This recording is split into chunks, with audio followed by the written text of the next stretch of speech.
and George Washington was defeated? Will there be an America? Imagine for a split second with me that the Nazis won World War II. They came really close. What would happen to us as a country? What would happen to the world? Imagine that the Soviet Union reigned. Imagine that North Korea and Iran have their ways with us, with people who love freedom. What would happen? The only thing that kept that from happening, and have been for hundreds of years, are those 1.2, 1.3 million people who stepped up and gave their lives in defense of the ideal, the very essence of the human spirit, the very essence of what makes us a country. I'm very grateful because I was homeless. I was countryless. And America gave me a home. America naturalized me and allowed me to be a proud American. America commissioned me to be an army officer, to fight along the side of my proud men and women in the U.S. military. America gave me a chance to raise a family, to build a business. America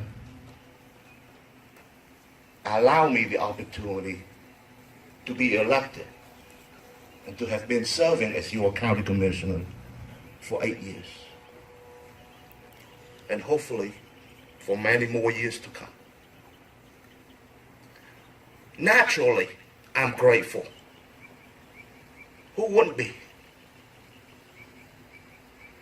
The generosity of the American people, the generosity of those who have been serving in our military forces, the generosity of those who have died, and the generosity of the families of those who have served and have died, are beyond any boundary. If you want to know what things would be like if freedom did not prevail, all you have to do is to turn to one of these veterans of the Republic of Vietnam. These are men and women that have been hardened in battles. They didn't fight one day. They didn't just fight one tour. They did not just fight 1 year, 2 years, 3 years. They fought for 30 years. The only way home for them was either severely wounded or death. When the communists overran Saigon on April 30th, 1975, these men were sent to prison, hard labor camp. Not for 1 year. Many of them, 20, 30 years. Their families suffered. The kids could not go to college because they supported freedom. And to this day, 43 years later, basic freedom that we enjoy in this country does not exist in a country that I know as Vietnam.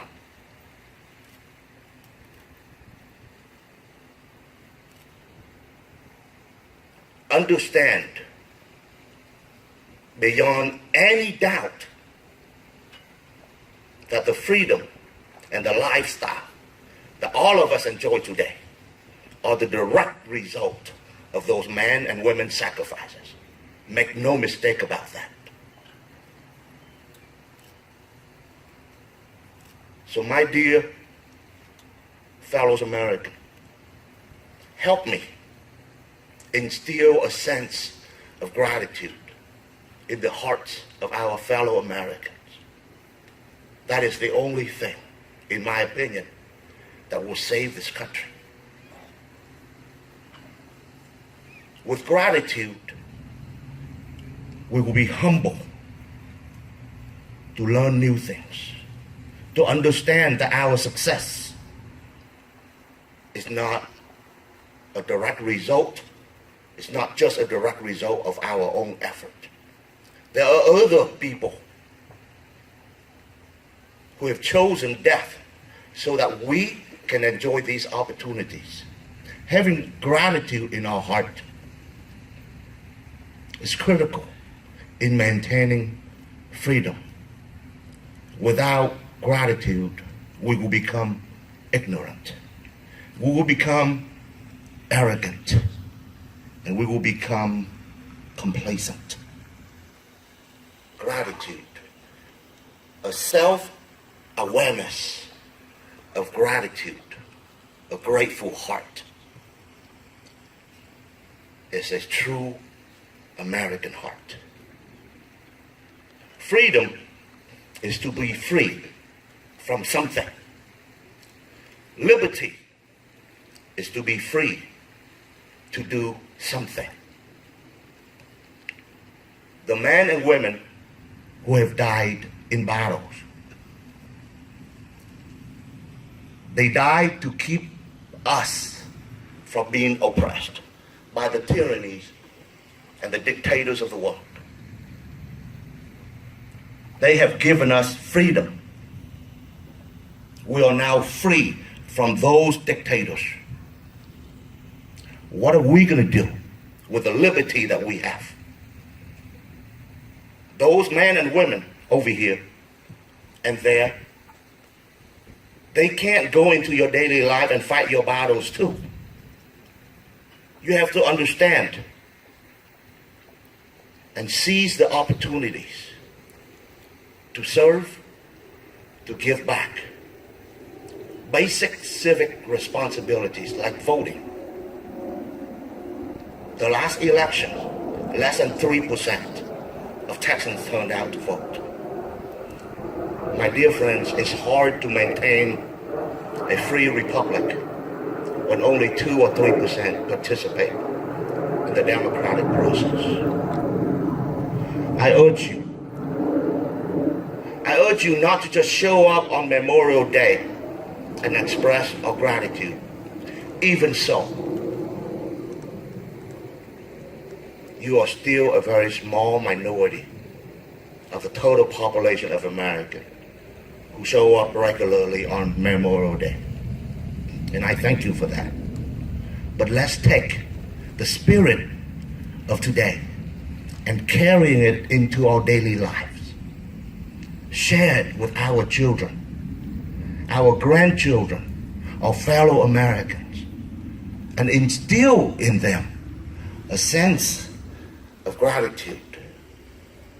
When every American not only fly the American flag on the flagpole, but they also fly that flag every day in their hearts, you know, you shall have the confidence that America and liberty would prevail. Until then, we have to fight this battle every day. The battles that you and I fight don't cause us death. But we must fight it in honor of the young men and women, the 1.3 million who have made the ultimate sacrifice so that we may live freely. Freedom is not free. There is no liberty without responsibility. It is hard to maintain freedom without having a grateful heart. A grateful heart is a true American heart.